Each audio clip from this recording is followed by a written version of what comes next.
जय हिंद साथियों, good evening, नमस्कार। आप सभी का वेलकम है हमारे यूट्यूब ऑफिशियल चैनल में। तो आज से हम लोग क्लास 12वीं फिजिक्स पढ़ने वाले हैं, वो भी कंप्लीट हिंदी मीडियम। और जितने लोग हैं इंग्लिश मीडियम से रिलेटेड जो भी विद्यार्थी हैं उनको यहाँ पर कोई दिक्कत होने वाली नहीं है, क्योंकि मैं जो लैंग्वेज यूज करूँगा वह हिंदी मीडियम और इंग्लिश मीडियम दोनों बच्चे यहाँ पर बहुत ईजीली उसको समझ सकते हैं। तो आज हम लोग जो है क्लास 12 का फिजिक्स शुरू करने वाले हैं और आज हमारा पहला लेक्चर है। और इस पहले लेक्चर में हम लोग बेसिकली इसके बेसिक पे हम लोग बात करेंगे। तो आइए हम लोग शुरू करते हैं पहला चैप्टर, जिसमें आपका वैद्युत आवेश तथा क्षेत्र है। तो हम लोग सबसे पहले जो है वैद्युत आवेश पर ही बात करेंगे कि वैद्युत आवेश क्या है और उससे संबंधित वैद्युत क्षेत्र क्या है। तो देखिए, सबसे पहले हम लोग यहाँ पर देख लेते हैं, एक वर्ड आया है वैद्युत, इलेक्ट्रिसिटी। एक्चुअल में ये वैद्युत है क्या? कौन जो है सबसे पहले इसके बारे में जानकारी दिया? ये सब हमारे दिमाग में एक जिज्ञासा उत्पन्न हो रही होगी कि आखिर ये वैद्युत क्या है, ये वैद्युत शब्द दिया किसने, फिर आवेश कहाँ से आया, फिर आवेश क्या है। तो एकदम स्टार्टिंग से हम लोग इसे शुरू करने वाले हैं। तो जो विद्युत होता है, जैसा कि हम लोग जानते हैं कि इस ब्रह्मांड में ऊर्जा विद्यमान है, तो ठीक उसी प्रकार से जो विद्युत है वो भी एक ऊर्जा ही है। तो हम लोग जानते हैं कि इस प्रकृति और इस पूरे यूनिवर्स में जो भी घटनाएं होती हैं, उन सभी घटनाओं का अध्ययन करने से जो हमें रिजल्ट मिलता है वही हम लोग अध्ययन करते हैं इस फिजिक्स में। तो फिजिक्स जो होता है वो मुख्य रूप से अगर देखा जाए तो इस प्रकृति में जो भी इवेंट होते रहते हैं उन सभी घटनाओं के बारे में जो हमें जानकारी मिलती है वो किससे मिलती है? वो फिजिक्स के अंतर्गत मिलती है। तो जो वैद्युत शब्द है इसको एक अमेरिकन साइंटिस्ट गिलबर्ट ने इसको नाम दिया, और इसके पीछे कहानी बहुत लंबी है कि जो अमेरिकन साइंटिस्ट गिलबर्ट थे, एक बार आसमान में पतंग उड़ा रहे थे। तो आपको पता है कि जब पतंग उड़ाते हैं तो उसमें डोर होती है, तो अचानक से आसमान में बिजली चमकती है और उनको एक झटका सा महसूस होता है। पतंग में उनके कंपन टाइप सा होता है, तो पतंग को पकड़े रहते हैं डोर के सहारे, तो उनको एक झटका सा महसूस होता है। तो उन्होंने इस पर बहुत गहन अध्ययन किया और सोचा कि ये झटका कैसा हो सकता है, कहाँ से आया। तो हम सभी लोगों को पता है कि जो बादल गरजते हैं, बिजली चमकती है, तो बादलों के बीच में एक टक्कर होता है और उस टक्कर के माध्यम से एक तरह से जो है जब बादल आपस में टकराते हैं तो उसमें से ऊर्जा के फॉर्म में बिजली चमकती है, और उससे उनको जो है गिलबर्ट को एक झटका सा महसूस हुआ। फिर उन्होंने आगे इस पर अध्ययन किया और उन्होंने ही इसे जो है आगे चल करके विद्युत नाम दिया और इसके बारे में डिटेल जानकारी बताई। तो विद्युत जो है एक प्रकार से ऊर्जा का ही रूप है। तो फिर उन्होंने कई सारे प्रयोग किए गिलबर्ट, और कुछ पदार्थों को लिए, जैसे मैं आपको बता देता हूं कि उन्होंने क्या किया कि अंबर नामक एक पदार्थ को लिया और फलालीन, फलालीन मतलब समझ रहे हैं आप, फलालीन या ऊनी कपड़ों से उसे रगड़ा और उन्होंने देखा कि कुछ रगड़ने से उन वस्तुओं से जो छोटे छोटे कण थे, जब घर्षण किया तो आसपास के जितने भी कण थे उस पर आकर के चिपक जा रहे थे। तो इसके माध्यम से उन्होंने कुछ यहाँ पर आगे बताया कि ये क्या हो सकता है। तो जो आकर्षित करने का गुण आ रहा था, जब पदार्थों को आपस में रगड़ रहे थे तो उन पदार्थों में एक आकर्षण का गुण उत्पन्न हो रहा था, जिससे जो है आसपास के जितने भी पार्टिकल थे छोटे छोटे आकर के उस पर चिपक जा रहे थे। तो उसको उन्होंने क्या नाम दे दिया, उसको आवेश नाम दे दिया। तो फिर उन्होंने बताया कि ये आवेश दो प्रकार के हो सकते हैं, एक पॉजिटिव चार्ज होगा और एक नेगेटिव चार्ज होगा। अब ये बात उत्पन्न हो गई कि कौन पॉजिटिव चार्ज होगा और कौन नेगेटिव चार्ज होगा। तो आगे उन्होंने इसके भी बारे में बताया। तो इसी से जो है आवेश का जो इलेक्ट्रॉनिक सिद्धांत है मैं आपको बता रहा हूँ, उसके माध्यम से उन्होंने बताया कि कौन सा आवेश जो है पॉजिटिव होगा और कौन सा आवेश जो है निगेटिव होगा। तो इसको हम लोग जो है आवेश के क्वांटिमीकरण सिद्धांत के द्वारा समझते हैं। तो मान लेते हैं एक एटम ये है और एक दूसरा एटम है, तो ये प्लस है, इसका न्यूक्लियस है और इलेक्ट्रॉन जो है क्या करते हैं, इसके एक ऑर्बिट में मूव करते रहते हैं। ऐसे इसमें भी होगा। तो इन दो मतलब एटम को जब आपस में उन्होंने घर्षण कराया तो जो इनके बाहरी कक्षा में जो इलेक्ट्रॉन होते हैं वो बाहर से ऊर्जा प्राप्त करके और क्या करते हैं, वो दूसरे परमाणु के ऑर्बिट में चले जाते हैं। तो इस प्रकार से ये जो हुआ, जिससे जो जाने का काम हो रहा है, इसको उन्होंने क्या बोल दिया, पॉजिटिव चार्ज कर दिया। और जिसमें वो एंट्री कर रहा है, मतलब जो एटम उसको एब्जॉर्ब कर रहा है, उसको उन्होंने क्या कर दिया, निगेटिव चार्ज कर दिया। तो इस प्रकार से जो है आवेश का इलेक्ट्रॉनिक सिद्धांत उन्होंने दिया कि यदि दो आवेशों को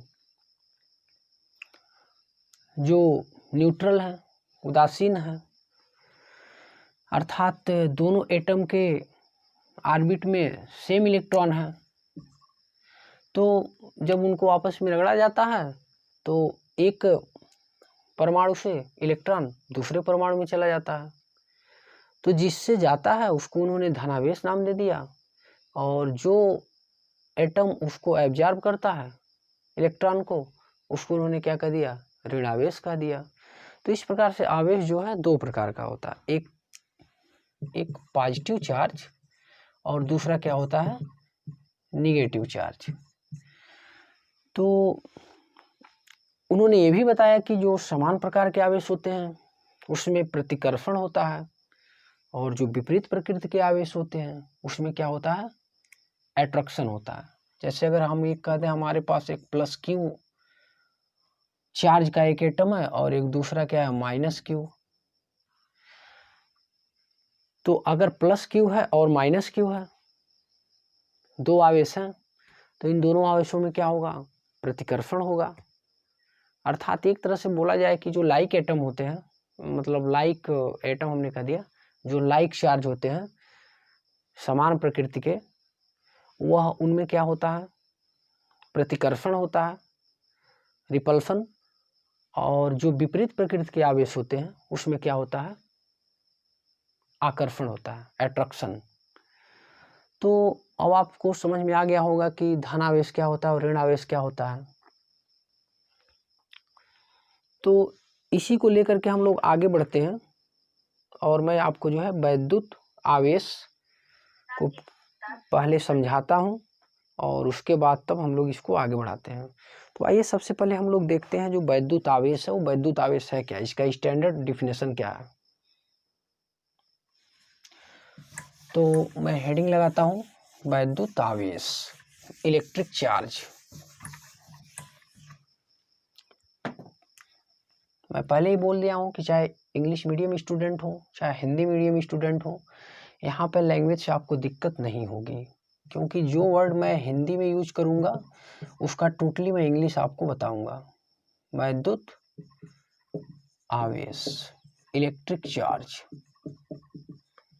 इलेक्ट्रिक चार्ज। देखिए आज ये मेरा बेसिक क्लास है और इस पे हम लोग जो है मुख्य रूप से बेसिक से एकदम चलेंगे, एकदम जीरो से मैं स्टार्ट कर रहा हूँ।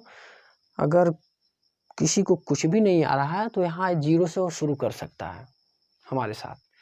तो देखिए वैद्युत आवेश क्या होता है, इलेक्ट्रिक चार्ज क्या होता है।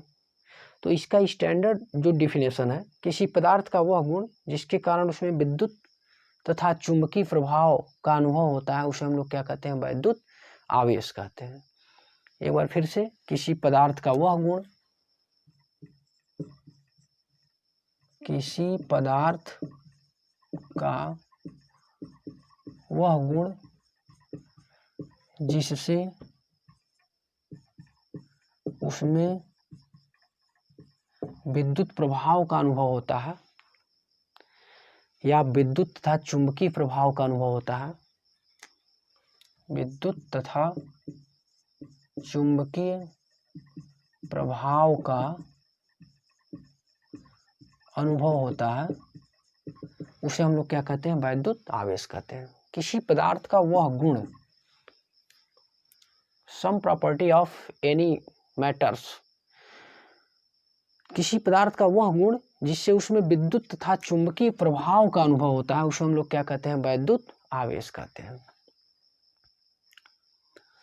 तो ये इसका जो है स्टैंडर्ड डिफिनेशन है। और ये जो वैद्युत आवेश होता है यह एक अदिश राशि होती है, स्केलर क्वांटिटीज अदिश राशि होती है।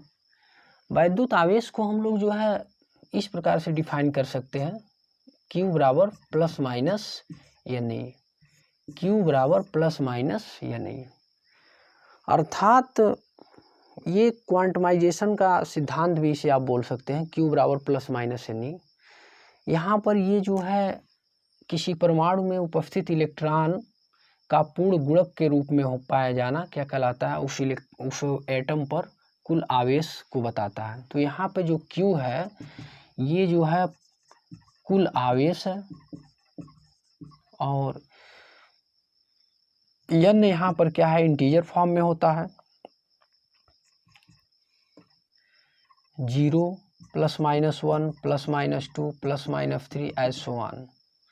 और जो E होता है यह इलेक्ट्रॉन पर क्या होता है, आवेश होता है,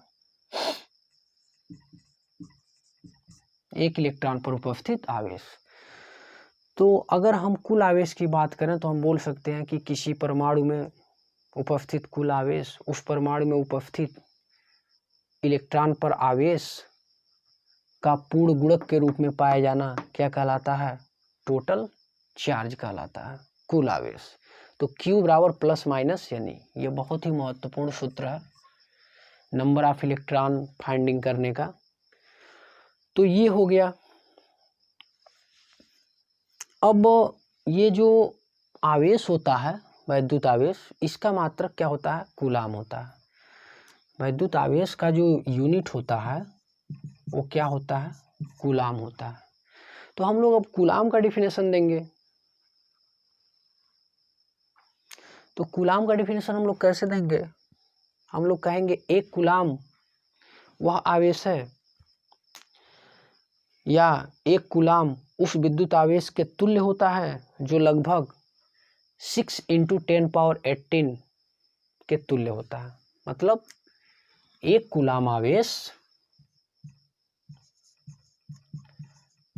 एक कूलाम आवेश उस आवेश के तुल्य होता है जो 6 × 10⁻18 इलेक्ट्रॉन के तुल्य होता है। मतलब अगर हम लोग इसको अच्छे तरीके से अगर इसका डिफिनेशन दें तो एक कूलाम आवेश उस विद्युत आवेश के तुल्य है जो लगभग 6 × 10⁻18 इलेक्ट्रॉन में उपस्थित होता है। तो ये होता है एक कूलाम। तो वैद्युत आवेश आपको अच्छे से क्लियर हो गया होगा कि किसी पदार्थ का वह गुण जिससे उसमें विद्युत तथा चुंबकीय प्रभाव का अनुभव हो, उसे हम लोग क्या कहते हैं, विद्युत आवेश कहते हैं। इसका जो आवेश होता है किसी एटम में, अगर हमें कुल आवेश फाइंड करना है तो उसके लिए जो हमारे पास फार्मूला बनता है Q बराबर प्लस माइनस या नहीं। तो ये इसका जो है कुछ बेसिक सिद्धांत हमने आपको बताया। अब हम लोग चर्चा करेंगे वैद्युत आवेश तथा क्षेत्र पर। तो इसके बाद हम लोग अब आगे बढ़ेंगे धीरे धीरे, जैसे हमारा लेक्चर आगे होगा तो फिर हम लोग विधिवत इस पर अध्ययन करने वाले हैं। तो अब आगे मैं आपको पढ़ाता हूँ वैद्युत आवेश तथा क्षेत्र।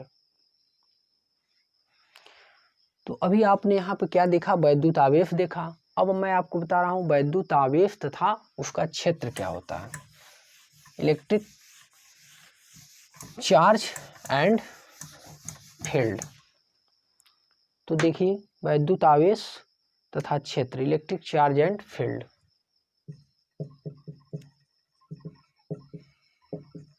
वैद्युत आवेश तथा क्षेत्र, इलेक्ट्रिक चार्ज एंड फील्ड। मैंने आपको पहले ही बता दिया, जो भी वर्ड मैं हिंदी में यूज करूंगा उसका इंग्लिश में आपको जरूर बताऊंगा। तो यहाँ पे आप देखिए वैद्युत आवेश तथा क्षेत्र, इलेक्ट्रिक चार्ज एंड फील्ड। तो इसका हम लोग डिफिनेशन ये कह सकते हैं कि अगर मान लीजिए मेरे पास एक प्लस Q आवेश है, इसके चारों ओर कुछ क्षेत्र होगा, तो हम लोग इसके सहायता से डिफिनेशन करने का प्रयास करेंगे कि किसी आवेश के चारों ओर का वह क्षेत्र जिसमें उसके विद्युत प्रभाव का अनुभव हो, उसे हम लोग क्या कहेंगे, वैद्युत क्षेत्र कहेंगे। किसी आवेश के चारों ओर का वह क्षेत्र जहां तक उसके विद्युत प्रभाव का अनुभव होता है, इलेक्ट्रिसिटी का, तो उसे हम लोग क्या कहेंगे, वैद्युत क्षेत्र। यहाँ पे आप देख सकते हैं ये हमारे पास एक प्लस Q आवेश है और इसके चारों तरफ हमने जो है डॉट डॉट से दिखा दिया है, अर्थात इस आवेश के चारों ओर का ये जो क्षेत्र है, इस क्षेत्र को हम लोग क्या कहेंगे, विद्युत क्षेत्र कहेंगे। तो एक बार मैं फिर से आपको बता देता हूँ कि किसी आवेश के चारों ओर का वह क्षेत्र जिसमें उसके विद्युत प्रभाव का अनुभव हो, उसे हम लोग क्या कहते हैं, विद्युत क्षेत्र कहते हैं। फिर जो है आगे हम लोग बढ़ते हैं तो विद्युत क्षेत्र की तीव्रता आती है। तो इसको भी हम लोग अभी देखने वाले हैं कि विद्युत क्षेत्र की तीव्रता क्या होती है, इलेक्ट्रिक फील्ड इंटेंसिटी। तो अगला मैं हेडिंग लगा रहा हूं आपको, विद्युत क्षेत्र की तीव्रता। विद्युत क्षेत्र की तीव्रता, electric field intensity, electric field intensity. विद्युत क्षेत्र की तीव्रता ये एक्चुअल में क्या होती है। तो विद्युत क्षेत्र में तीव्रता को समझने से पहले आप परीक्षण आवेश को समझ लीजिए। विद्युत क्षेत्र में तीव्रता को समझने से पहले आप परीक्षण आवेश को समझ लीजिए। ये परीक्षण आवेश क्या होता है, टेस्ट चार्ज, परीक्षण आवेश, टेस्ट चार्ज। तो परीक्षण आवेश क्या होता है, इकाई आवेश की तीव्रता को क्या कहते हैं, परीक्षण आवेश कहते हैं। जनरली सा फंडा है इसका, परीक्षण आवेश। इकाई आवेश की तीव्रता को क्या कहते हैं, परीक्षण आवेश कहते हैं। या हम लोग इसे ऐसे भी बोल सकते हैं, इकाई आवेश की तीव्रता को एकांक धनावेश, या हम लोग उसे क्या कहते हैं, परीक्षण आवेश कहते हैं। इकाई आवेश की तीव्रता को एकांक धनावेश या परीक्षण आवेश कहते हैं। तो अगर मैं आपसे बोलूं कि हमारे पास एक प्लस Q आवेश है और इसके चारों ओर इसका एक विद्युत क्षेत्र है, और इसी विद्युत क्षेत्र में एक हमारे पास क्या रख दिया गया है, एक परीक्षण आवेश रख दिया गया है, अर्थात एक यूनिट चार्ज रख दिया गया है। परीक्षण आवेश एक्चुअली में हम लोग यही तो बोले हैं, इकाई आवेश की तीव्रता को हम लोग क्या कहते हैं, परीक्षण आवेश कहते हैं। तो अगर ये मेरे पास एक आवेश है और ये अपना एक विद्युत क्षेत्र बना रहा है, तो इसी विद्युत क्षेत्र में एक दूसरा आवेश रख दिया जाए तो आपको पता है कि इसके और इसके मध्य एक बल काम करेगा। उसी बल को एक्चुअली में हम लोग क्या कहते हैं, विद्युत क्षेत्र की तीव्रता कहते हैं। तो तीव्रता एक्चुअल में एक प्रकार से क्या है, बल ही होता है। तो उसे मैं आपको डिटेल में समझा रहा हूँ। तो उसके लिए हम लोग जानते हैं कि दो आवेशों के बीच जो है कूलाम के नियमानुसार एक बल काम करता है, और वह बल क्या होता है, मान लीजिए इस विद्युत क्षेत्र में हमने एक आवेश को रख दिया और एक आवेश मेरे पास पहले से है। तो अकॉर्डिंग टू कूलम लॉ क्या कहता है, कूलाम के नियमानुसार कि दो आवेशों के बीच एक बल काम करता है। वह बल कैसा होता है, F बराबर 1/4πε0 Q1 Q2 upon R square होता है। 1/4πε0 Q1 Q2 upon R square. अभी मैं आगे एक कूलाम का नियम आपको पढ़ाने वाला हूँ। एक्चुअली मैं पहले यहाँ पे आपको विद्युत क्षेत्र की तीव्रता समझा रहा हूँ, तो इसे आप समझने का प्रयास करेंगे। तो हम लोग कहेंगे कि किसी आवेश और किसी एकांक आवेश के बीच, मतलब ऐसे कहेंगे किसी विद्युत क्षेत्र में रखा किसी आवेश और एकांक आवेश के बीच जो लगने वाला बल है, उसी बल को हम लोग क्या कहते हैं, विद्युत क्षेत्र की तीव्रता कहते हैं। तो एक्चुअल में इस आवेश और इस आवेश के बीच जो है एक फोर्स काम करेगा, और अकॉर्डिंग टू कूलम लॉ वो फोर्स कितना होगा, F = 1/4πε0 Q1 Q2 by R square होगा। तो इसके अकॉर्डिंग ये मिल जाता है दोनों आवेशों के मध्य लगने वाला फोर्स। तो इसको जब हम लोग आगे बढ़ाते हैं तो यहाँ पे आप देख रहे हैं ये जो हमारे पास दूसरा आवेश है, इसको हमने नाम क्या दे दिया है, 1 नाम दे दिया है, अर्थात उसको 1 हमने बोल दिया है। तो इसके हिसाब से ये जो बल होगा, ये दोनों के बीच जो लगने वाला फोर्स होता है, यही एक्चुअल में तो विद्युत क्षेत्र की तीव्रता होती है, इलेक्ट्रिक फील्ड इंटेंसिटी। भाई हमने यही तो अभी डिफिनेशन बोला कि किसी विद्युत क्षेत्र में रखा कोई आवेश और एकांक आवेश के बीच लगने वाला जो बल है, वही बल क्या है, विद्युत क्षेत्र की तीव्रता है। तो हमने जो है according to coulomb law F = 1/4πε0 Q1 Q2 upon R square, we can say that F = E, the imply that E = 1/4πε0 and Q1, और ये Q2 की वैल्यू जैसे हम यहाँ पे पुट करेंगे 1, तो we find Q1 special Q1 1/R square. तो हमें क्या मिल गया, ये जो फोर्स है यही फोर्स क्या बन गया, विद्युत क्षेत्र की तीव्रता बन गया। E बराबर 1/4πε0 Q1 by R square.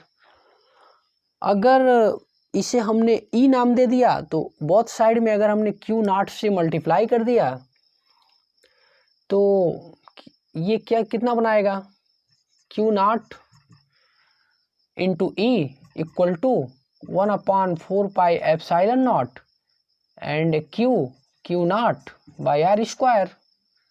Here is 1/4πε0 Q0 upon R square। ये क्या है, ये एक तरह से फोर्स है अकॉर्डिंग टू कूलम लॉ। तो Q0 imply that Q0 = F। तो we can say that E = F upon Q0। तो यहाँ से हमारा जो है स्टैंडर्ड डिफिनेशन आ जाता है विद्युत क्षेत्र की तीव्रता का, यानी एकांक परीक्षण आवेश पर लगने वाला जो बल होता है वही बल क्या होता है, इलेक्ट्रिक फील्ड इंटेंसिटी होती है। तो यहाँ से आप देख सकते हैं कि मतलब जो है एकांक आवेश, या आप ऐसे बोल सकते हैं किसी विद्युत क्षेत्र में रखे एकांक परीक्षण आवेश पर जो लगने वाला बल है वही बल क्या है, विद्युत क्षेत्र की तीव्रता है। तो ये कहाँ से निकला, इसका कॉन्सेप्ट कहाँ से निकला, सबसे पहले आप ये समझें ये विद्युत क्षेत्र है क्या। तो किसी आवेश के चारों ओर का वह क्षेत्र जिसमें विद्युत प्रभाव का अनुभव हो उसे हम लोग क्या कहते हैं, विद्युत क्षेत्र कहते हैं। तो अगर किसी विद्युत क्षेत्र में रखे किसी आवेश और किसी परीक्षण आवेश के बीच लगने वाला जो बल है वही बल तो है आपका विद्युत क्षेत्र की तीव्रता। तो आप जानते हैं अकॉर्डिंग टू कूलम लॉ ये और ये इसके मध्य, दोनों आवेशों के मध्य ये बल काम करेगा। तो यही बल तो है इलेक्ट्रिक फील्ड इंटेंसिटी। तो E = 1/4πε0 Q1 upon R square, here Q2 = 1 because आप यहाँ पे देख सकते हैं Q का मान हमने क्या लिया है, 1 लिया है। ये हमारा फर्स्ट चार्ज है, ये सेकंड चार्ज है, तो इसको हमने 1 मान लिया तो हमारा ये मिल गया। बहुत साइड में हमने मल्टीप्लाई कर दिया Q नॉट से, तो Q naught E equal to 1/4 pi epsilon naught Q naught upon R square. We can say that 1/4 pi epsilon naught Q naught upon R square equal to F। imply that Q naught equal to F, here equal to 1 upon Q naught. So we can say that electric field intensity is the per unit test charge applied on total force is called that electric field intensity। तो ये हमारा standard definition है, तो आपको ये दिक्कत नहीं आने वाली होगी अब, ऐसा मैं समझता हूँ। तो एक बार जो है इस कॉन्सेप्ट को पूरे अच्छे तरीके से आप क्लियर कर लेंगे कि आखिर ये विद्युत क्षेत्र और ये विद्युत क्षेत्र की तीव्रता क्या है। तो ये इसका पूरा कॉन्सेप्ट होता है। मैंने आपको परीक्षण आवेश भी बता दिया, टेस्ट चार्ज क्या होता है। तो इकाई आवेश पर लगने वाला जो विद्युत क्षेत्र की तीव्रता है वही क्या है, विद्युत मतलब परीक्षण आवेश है, टेस्ट चार्ज है। तो मतलब जो है विद्युत क्षेत्र की तीव्रता का हम लोग डिफिनेशन इस प्रकार से बोलेंगे कि विद्युत क्षेत्र में रखे एकांक आवेश पर लगने वाला बल विद्युत क्षेत्र की तीव्रता कहलाता है। इसके बाद हम लोग देख लेते हैं कूलम्ब लॉ, क्योंकि इसमें जो है कूलम्ब लॉ यूज हुआ है। तो कूलम्ब लॉ भी हम आपको पढ़ा दे रहे हैं।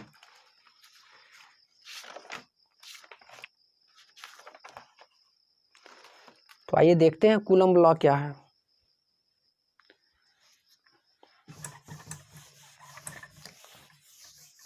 और ये क्वेश्चन जो मैंने आपको पढ़ाया है 2 मार्क्स के लिए आता है और ये बहुत ही महत्वपूर्ण क्वेश्चन है। आप इसे जो है अच्छे तरीके से तैयार कर लेंगे। पूछ देता है 2 नंबर में विद्युत क्षेत्र और विद्युत क्षेत्र की तीव्रता क्या है। तो आप इसे अच्छे तरीके से समझ गए होंगे, आई होप। इसके बाद हम लोग पढ़ते हैं कूलम्ब लॉ, कूलम्ब का नियम। कूलम्ब का नियम, कूलम्ब लॉ। तो ये कूलम्ब लॉ क्या है, इसको मैं आपको समझा रहा हूं। मान लेते हैं हमारे पास यहाँ पे एक आवेश Q1 है और यहाँ पर एक आवेश क्या है, Q2 है, और इन दोनों के बीच का जो डिस्टेंस है कितना है, R है। अब ये डिपेंड करता है कि ये लाइक चार्ज हैं या अनलाइक चार्ज हैं। तो अगर ये लाइक चार्ज हैं तो इन दोनों के बीच में क्या होगा, रिपल्सन होगा। अगर ये अनलाइक चार्ज हैं तो दोनों के बीच में क्या होगा, अट्रैक्शन होगा। तो 2 ही काम हो सकता है। तो हम लोग ऐसे बोलते हैं कि किन्हीं 2 स्थिर बिंदु आवेशों के बीच लगने वाला आकर्षण या प्रतिकर्षण बल क्या कहलाता है,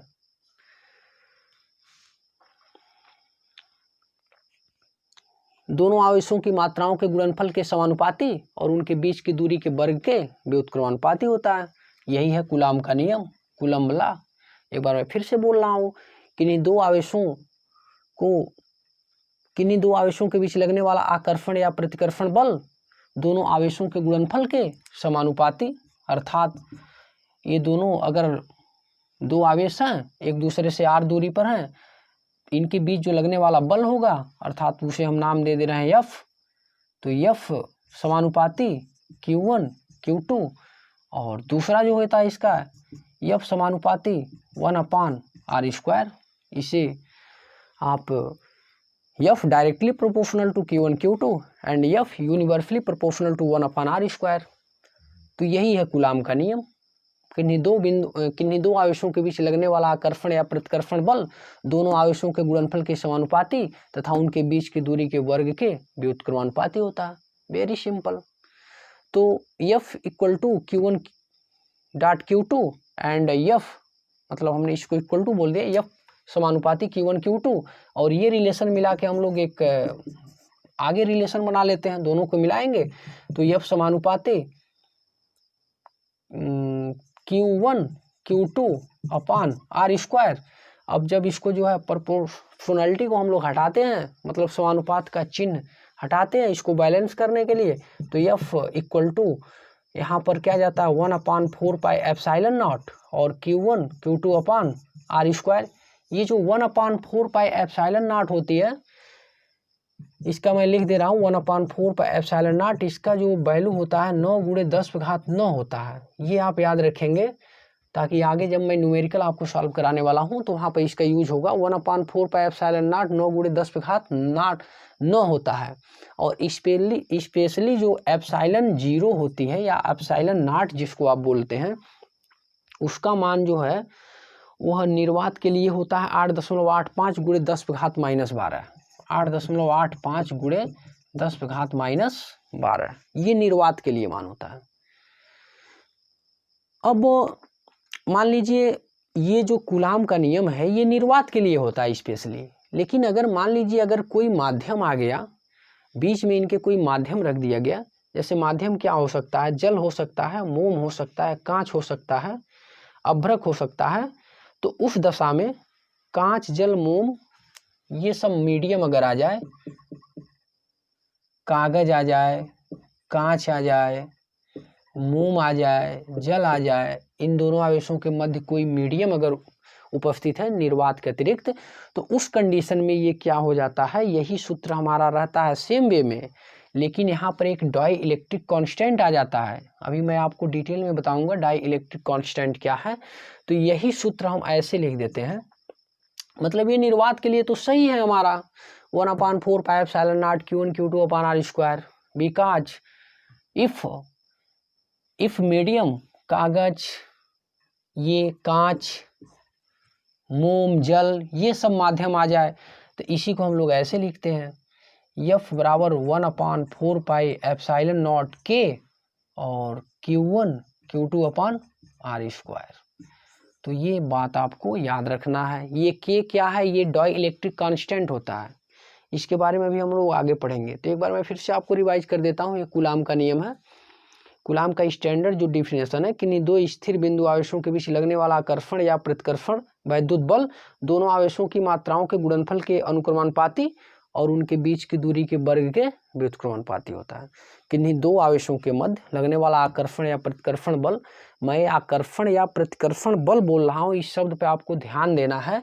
अगर ये दोनों लाइक चार्ज हैं, समान प्रकृति के आवेश हैं, तो इनके मध्य जो है प्रतिकर्षण होगा। और विपरीत प्रकृति के आवेश हैं, एक +Q1 है, एक -Q2 है, तो वहाँ पे क्या होगा, एट्रैक्शन होगा, आकर्षण होगा। तो इसलिए मैंने जो है यहाँ पे एक वर्ड यूज किया है कि दो स्थिर आवेशों के बीच लगने वाला आकर्षण या प्रतिकर्षण वैद्युत बल दोनों आवेशों के गुणनफल के समानुपाती और उनके बीच की दूरी के वर्ग के व्युत्क्रमानुपाती होता है। तो निर्वात के लिए ये कितना होता है, F directly proportional to Q1 Q2 and F universally proportional to 1/r²। 1 and 2 both the relation we finding F equal to 1/4 pi epsilon naught Q1 Q2/r². Here epsilon naught equal to 8.85 into 10⁻⁻12 and 1/4 pi epsilon naught equal to 9 into 10⁻9।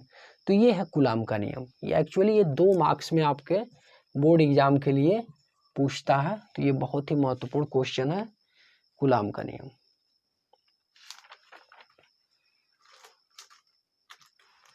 तो यहाँ पे आपका ये coulomb का नियम समाप्त होता है। और एक टॉपिक मैं आपको और करा दे रहा हूँ आज के लिए, क्योंकि आज मेरा बेसिक क्लास है। मैं बहुत ज़्यादा वीडियो अपना लंबा नहीं करने वाला हूँ और कंटिन्यू हम लोग आएंगे और बहुत जल्द जो है पूरा का पूरा सिलेबस समाप्त हो जाएगा। तो अगला जो मैं आपको पढ़ाने वाला हूँ, विद्युत बल रेखाएं क्या होती हैं, इलेक्ट्रिक फोर्स लाइन, विद्युत बल रेखाएं।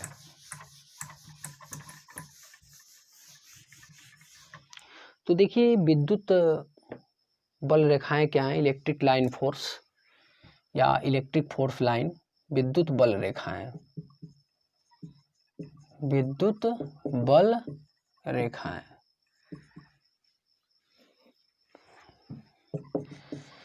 देखिए विद्युत बल रेखाएं समझने के लिए